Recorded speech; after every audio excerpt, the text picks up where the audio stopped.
Ces lycéennes et collégiennes sont venues spécialement de Fontainebleau.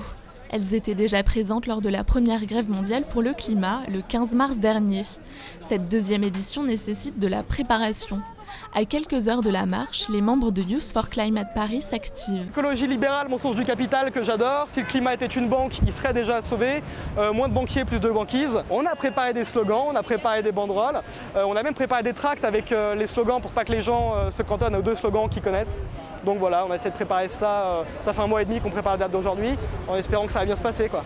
À 2 jours des élections européennes, les retombées politiques de l'événement alimentent les préoccupations des activistes. C'est vrai qu'après le 15 mars, il n'y a pas eu de réponse politique, mais justement le but de se mobiliser aujourd'hui, c'est que déjà on intervient dans un contexte fort et on a un mot d'ordre écologique à faire passer. Si on se mobilise depuis plusieurs mois, c'est pour qu'il y ait quand même un retentissement derrière. Parmi les membres du mouvement des jeunes pour le climat, certains cumulent un engagement politique.